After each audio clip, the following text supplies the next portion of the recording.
Howdy mga kabady, Tricks Buddy PH here, back again sa isa na namang tricks and tutorials. In this video, ituturo ko sa inyo kung paano magbayad ng home credit bills using Maya or your PayMaya accounts.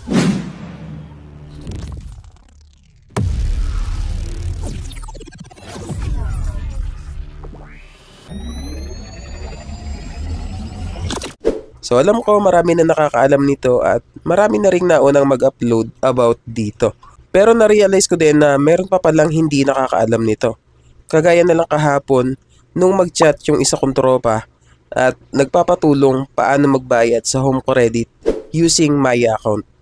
Emergency lang daw dahil due date na kinabukasan ng bill niya, tapos naglolo ko yung GCash so hindi siya makakash in. So ang sabi ko sa kanya mga kabady is wait lang pre, tatry ko mag screen recording tapos i-send ko sa iyo para may guide ka. So pagpasensyahan nyo na nga pala mga kabady kung ganito yung boses ko kasi medyo tinatrangkaso tayo ngayon. Ayan. So kasalukuyan tayo nagpapagaling ngayon. At pagpasensyahan nyo na rin kung wala tayong screen recording lang yung pinapakita ko sa inyo, walang video. Okay, so dala kasi ni Mrs. yung phone na isa na ginagamit ko pa ang video. Okay, so naiwan ako dito sa bahay at nagpapagaling pa. Okay, so medyo masama pa yung pakiramdam natin at biglaan lang tong ginawa ko na content na to kasi gusto ko rin matulungan yung isa natin tropa guys. So sana kahit hindi about AP and tricks yung ginagawa natin is supportahan nyo pa rin tong channel natin. Okay, so unti-unti magdadagdag tayo ng mga iba't ibang klase ng content para naman hindi kayo magsawa. Okay, so sana tanggalikin nyo pa rin yung channel natin guys. And I'm sure na marami pa rin kayo matututunan dito sa channel natin guys. Okay, so pagpasensya nyo na yung boses ko kung ganito, medyo namamaos ako. So anyway, ito na yung mismong screen recording na sinasabi ko kanina. Okay, so ipapakita ko sa inyo guys. Hello pre, so ganito lang yung gagawin mo. Punta ka lang dito sa Maya account mo. And kapag nandito ka na sa Maya account mo sa dashboard mo, makikita mo tong bills. So i-click mo lang yan. Yan, tapos makikita mo dito tong search bar, itong search for billers or merchants. So click mo lang yan. Tapos i-type mo dito yung home credit. Yan. Pag na-type mo yan, lalabas yan agad dito pre. So click mo lang to. Yan. Tapos dito sa account number, syempre ilalagay mo dito yung mismong loan account number na binabayaran mo. Okay, yung active na loan account number mo. Okay, so halimbawa yung account number na yon is 123 sesya na pre, inuubo ko 45678990. Yan. And then dito sa amount is kung magkano yung binabayaran mo na amount. Halimbawa is 15. Yan, so ilagay mo dito. Tapos halimbawa may gutal, isama mo rin yung gutal para tama doon sa babayaran mo kay home credit.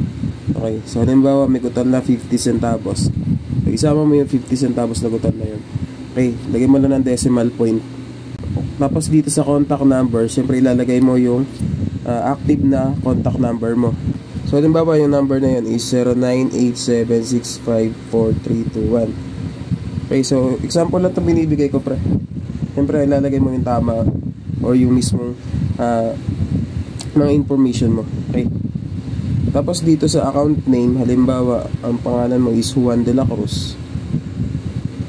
Okay, so ilagay mo lang dito. Ayan.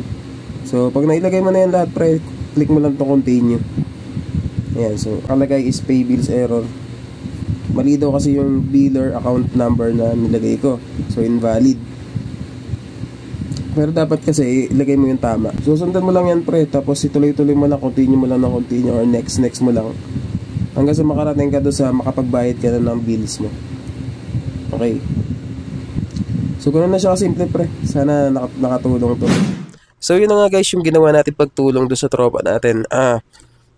Sobra siya nagpapasalamat dahil natulungan natin siya. Kaso nga lang is kinabukasan pa siya nakapag-reply. So ang sabi niya is working daw yung tinuro ko sa kanya. So madali lang naman kasi yun guys, para ka lang nagbabayad ng home credit bill sa GCash. So same lang din sila, kaya lang mas maganda lang sa Maya kasi mas mura yung charge, mas maliit yung charge, di ka mukha sa GCash, medyo mataas. So bago tayo matapos guys, gusto ko lang pasalamatan yung mga bagong pasok dito sa ating channel, bagong subscribe sa ating channel. Okay, So kung hindi ka pa nakasubscribe, pakisubscribe muna yung channel natin at i-click mo yung notification bell para lagi kang updated every time may bago ako upload na video kagaya nito. At syempre huwag kalimutang i-like at i-share yung video natin para marami pa tayong matulungan.